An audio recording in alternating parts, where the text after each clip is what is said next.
So after this rather lengthy introduction, this is the first proper topic of today, if you like, and that is price discrimination. Okay, so to give you a bit of the background, let's go back again to the first year course in microeconomics. Um, this is a slide that I used when I was still teaching that course.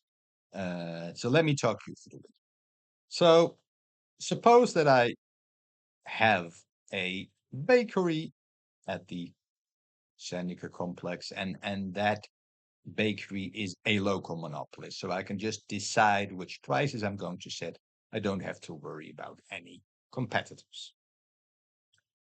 Okay, and suppose that, well, I face a downward sloping demand function, of course, uh, and that is such that if I would sell 100 loaves of bread, then I could charge a price of €2. But of course, if I want to sell more, if I want to sell 101 loaves of bread, for example, I have to charge 1.99 to make sure that people really want to buy 101 rather than 100 loaves of bread. Okay, so if I want to sell one more loaf of bread, what would be my marginal revenue? Well, to sell 101 loaves of bread, I need a price of 1.99. If I want to sell 100, I can set a price of 2. So the difference between these two revenues would be my marginal revenue, right? That's 0.99 in this case. But that implies that I will not make that extra sale if my marginal costs are 1. After all, my marginal revenue would be lower than my marginal cost, which implies that making that last sale is not just worthwhile to me. The additional costs do not outweigh the additional revenue. Whereas, of course, from a welfare perspective, it would be good if I would make that sale, because from a welfare perspective, well, there's somebody willing to pay 1.99 for the additional loaf of bread, and it only costs €1 to produce it. So from a welfare perspective, it's definitely socially efficient if we would make that extra loaf of bread. People are willing to pay more for it than it costs to produce it. And so what is sort of the crucial reason why it's not worthwhile for the monopolist to do that? Well, for the monopolist, if it wants to sell this additional loaf of bread, it has to lower its price, but that implies that the price will also be lower for the first 100 people. If I lower my price to 1.99, then this additional person wants to buy this loaf of bread. But all the other people now also pay 1 cent less. And that is exactly the reason why my revenue increased by much less than 1.99, right? Um, so to sell more, I have to charge a lower price, not only to the additional car, but also to all others. So that causes this problem of inefficiency. Okay, but what if that is not true? So, first of all, this is how you first year book uh, explain that, and that boils down to the same thing I did on the previous slide, right? If you want to increase your sales from Q1 to Q2, then this will be your additional revenue from selling more stuff. But in order to get those extra sales, you have to lower your price from P1 to P2. So you lose some revenue here from the people that were already buying from you. And of course, that is no longer true if you can charge different prices to different consumers. Okay, so that is price discrimination. So price discrimination means that a seller sells the same product to different buyers at different prices. Or to relax that definition a little bit, It sells similar products, but the price difference is not only due to a difference in cost. And I will show you later cases in which that becomes clear. And if you think about it, this really happens very often. So if you buy an airline ticket, then the price that you have to pay will depend, even if it's the same flight at the same date and the same people on board, then the price that you have to pay will depend on when you buy the ticket.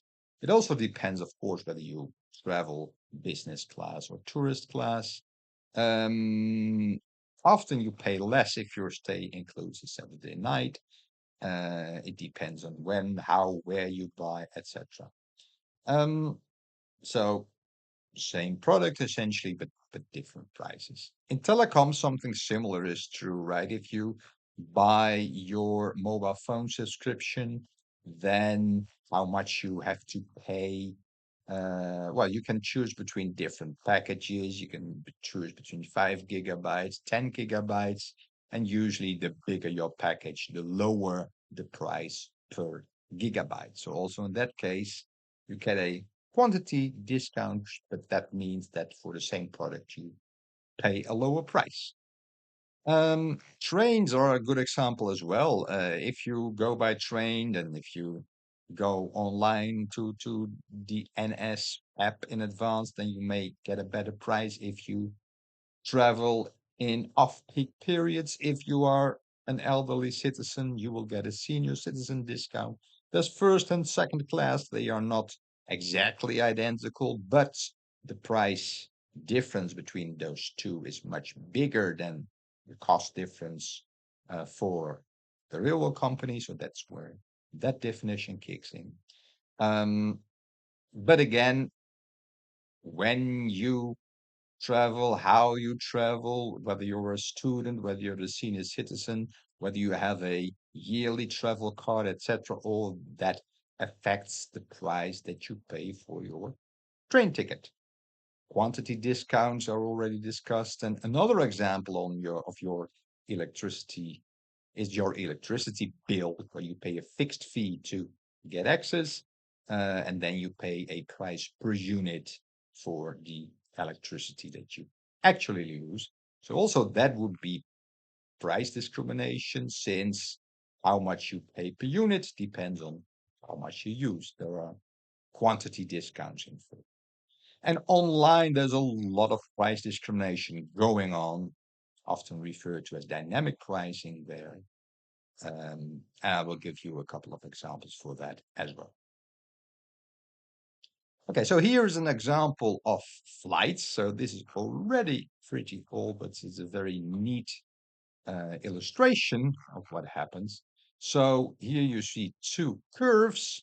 One is for domestic tickets within the US. So if you want to fly from Florida to California, say, and here are the prices for international tickets. And what you see on the horizontal axis is the time before the flight actually takes place. So this is almost 1 year before the flight on the one end of the graph, and this is on the same day, essentially, on the other end of the graph. So what you see in both cases is that if you buy your ticket well in advance, then you pay a relatively high price, because probably the airline company figures, well, if you are so risk averse or desperate to already get your ticket well in advance, then you likely are also willing to pay a bit extra. And then the price lowers as the time of flight is getting closer, but sort of starting roughly 2 months in advance, prices start to go up and up. And if you book a ticket 1 or 2 weeks in advance, then you really pay a huge amount of money. Apparently, the airline company figures, well, if you definitely want to travel tomorrow, then probably you're either very desperate or you're a businessman, and prices don't really matter to you. So we can charge you a much higher price. And patterns like this, you can then see that in many other industries as well, of course. So here's also an interesting example. If you would go to Amazon, then to buy the exact same product, in this case, a Sony WH-1000XM4 wireless headphones with noise canceling, um, those prices also fluctuate pretty much from one day to the other. So if you go to www.camel.com, I have no clue why, then you can just check your favorite products and see how the price has fluctuated over time, and that may allow you to buy at a or to or at least to get an idea whether the current price is low or high, or whether it may be worthwhile to wait a little longer for prices to come down. And talking about Amazon, another interesting thing is, of course, that Amazon is active in many different countries in the European Union, but also charges different prices in those countries. So if we are in Europe and we want to buy those exact same headphones, then if you go to hagelson.com, then you can see in which country you should buy your headphones. So that's a free money saving tip already. For example, that exact same headphone, if you order it from Spain, you only pay 205 euros. Whereas if you are located in France, you would pay almost 100 euro extra. So, well, within the EU, we have a free um, movement of products. So if whenever you want to buy this headphone, you're definitely best off ordering it from Amazon Spain rather than any of the other Amazons listed here. So do go there before buying your stuff. Here's an example of dynamic pricing that was an issue, especially last year, especially with concerts. It's often an issue as well. And last year, the CMA, which is the antitrust authority in the UK, launched an investigation into Ticketmaster over Oasis concert sales. People were standing in line and turned out that they had to pay much more than they were originally promised. So that is referred to as dynamic pricing. The price that you pay depends on exactly when you buy and how many people have bought already. Okay, so there are a couple of types of price discrimination, maybe already clear from the discussion so far. And rather unimaginatively, they're referred to as first, second, and third degree price discrimination. So these are probably all my notes. Really, so let me explain a bit more detail. So first degree price discrimination, that is sort of a theoretical ideal. So first degree price discrimination simply means that you charge to every person exactly what that person would be willing to pay. And of course, the problem is that you never know exactly what somebody would be willing to pay. For that reason, it's a theoretical extreme.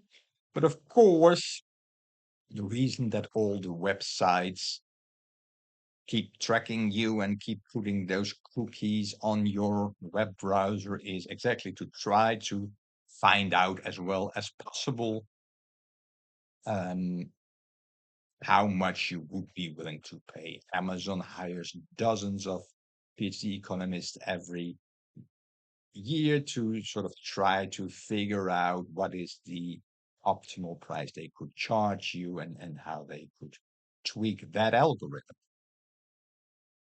Okay, then we have third degree price discrimination. Let me discuss that first because that's a little easier to explain than the second degree one. Also referred to as price discrimination by indicators. So in that case, there are a couple of different groups in society, and the monopolist or the firm can distinguish between those different groups and charge them different prices. So, for example, back to my train or bus, if you like, there are some people that are older than 65, senior citizens. I can clearly identify them. I can just ask them to show their ID or whatever. And then I can just charge them a lower price than I charge to the less senior people below 65 years of age. Why would I want to do that? Get back to that later.